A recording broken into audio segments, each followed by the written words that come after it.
Hey everyone, well, today we're taking a closer look at something that honestly doesn't get enough attention. Weakened immune systems. Yeah, it's a really fascinating area. It is. And you know what's kind of wild? A recent study found that a whopping 6.6% of adults are now considered immunocompromised. Oh, That's like 18 million people. wow. And get this, Mm. back in 2013, it was less than half that number.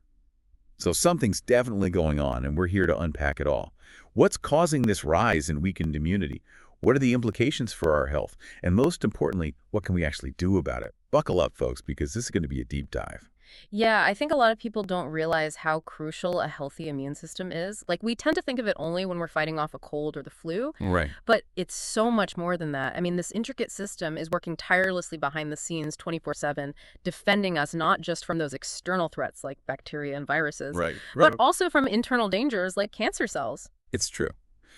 So before we go any further, let's define what we're talking about here. When we say immunocompromised, what exactly does that mean? And are there different types? That's a great question. It's not a simple yes or no, you know. There are actually two main types of immunodeficiency, primary and secondary. Okay, So primary immunodeficiency is something you're born with. It's an inherited condition, I see. whereas secondary immunodeficiency is something you acquire later in life. Okay, And that's the one we're seeing on the rise in adults. gotcha. So let's talk about that rise. Why are we seeing more and more people with weakened immune systems these days? Well, the research shows it's a whole bunch of factors coming together. One major player is the increase in autoimmune disorders. Autoimmune disorders. I've heard of those, but honestly, I don't fully understand them. Can you explain, like, I'm 5? Sure. Imagine your immune system is like the body's security team, right? It's Yeah. supposed to protect you from harmful invaders. Okay.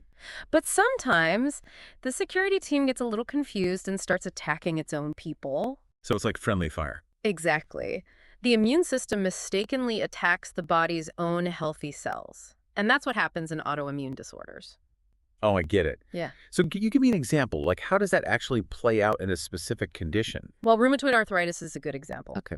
In this case, the immune system targets the lining of the joints, and that causes all sorts of problems. Mhm. Pain, stiffness, inflammation. It basically turns against your own body. That sounds awful. It is, and it shows how an overactive immune system can actually backfire and end up harming you. Makes sense. And I know that chronic diseases can also mess with our immune systems. Absolutely. Things like diabetes can really throw a wrench in the immune system's ability to function properly. And of course, there are infections like HIV, which directly attack and weaken the immune system. Right. And what about medical treatments? Like, I've always wondered about treatments that are designed to actually suppress the immune system. Yeah. What kind of long-term impact do those have? You're talking about things like chemotherapy and radiation for cancer, right? Exactly. Well, while those treatments are absolutely essential for fighting cancer, they can also have the unfortunate side effect of suppressing the immune system. That makes sense. And even surgical procedures like having your spleen removed, sometimes that's necessary for certain medical conditions, but it can leave you more susceptible to infections down the road. How so? Well, because the spleen plays a really important role. It filters out all those harmful microorganisms from your blood. So it's like taking out a key player in your body's defense system. Exactly. Wow, so there are a lot of factors at play here. It's kind of overwhelming, to be honest. It is. It is. But let's shift gears a bit. I'm curious, what can people do to actually strengthen their immune systems? Are there things within our control that can make a difference? You bet. There are some really simple, natural approaches that can have a huge impact. Like what? Well, for starters, regular exercise.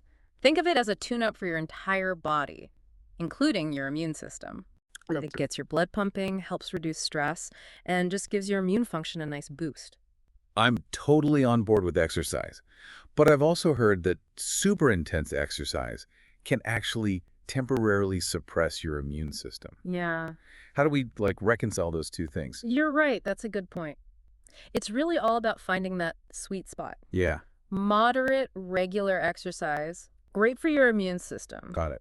But if you're constantly pushing yourself to the limit, yeah, that can lead to a temporary dip in your immunity. It's about listening to your body and not overdoing it. Okay, so moderation is key. What about other lifestyle factors? Like, what role does diet play in all of this? Oh, Diet is huge. For example, getting enough vitamin D is really important for immune regulation, and sunlight exposure is one of the best ways to boost your vitamin D levels naturally. Speaking of sunlight, one of the sources we dug into for this deep dive mentioned this interesting connection between sunlight and diet. Oh, yeah. Yeah, it said if you eat a lot of linoleic acid, which is a common omega-6 fatty acid found in processed foods, it said you actually need to be careful about how much sun you get, because too much sun can backfire and negatively impact your immune system. Interesting. Have you heard about this? Yeah, and it kind of highlights how everything in our bodies is connected. Totally. So basically, when you consume too much linoleic acid, it can make your skin more sensitive to damage from UV radiation. Oh, okay. And that damage leads to inflammation and something called oxidative stress. I've heard of oxidative stress. It's not a good thing, right? No, not really. It can basically interfere with the immune system's ability to function at its best. So it's like a double whammy. Exactly. Too much linoleic acid plus too much sun equals trouble for your immune system. So what would you recommend for someone who wants to get enough vitamin D but also eats, a pretty typical Western diet, which, let's be honest, tends to be high in those omega-6 fatty acids? That's a great question, and it shows how there's no one-size-fits-all approach. I think the key here is moderation.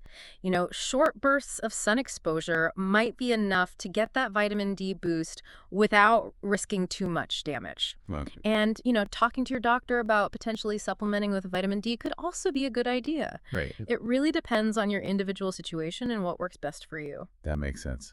And I'm guessing things like getting enough sleep and managing stress are also crucial for a healthy immune system, right? Absolutely. When we don't get enough sleep, our bodies actually produce fewer of those vital immune cells that fight off infections. Wow, really? Yeah, it's pretty wild. And stress, especially chronic stress, can really throw your immune system out of whack. In what way? Well, it all comes down to those stress hormones like cortisol. When they're constantly elevated, it suppresses your immune function. Interesting. So yeah, prioritizing good sleep and finding healthy ways to manage stress are super important for keeping your immune system strong. This whole deep dive has really made me realize how incredibly complex the immune system is and how much of an impact our lifestyle choices can have on it. It really is fascinating, isn't it?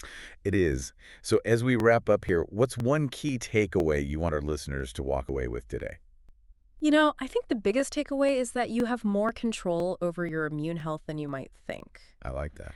By making conscious choices about your diet, your exercise routine, how much sleep you're getting, how you're managing your stress levels, even how much sun you're getting, all of these things can help you support your immune system and keep it functioning optimally. That's empowering. It is. It's a journey of learning and adapting. For sure.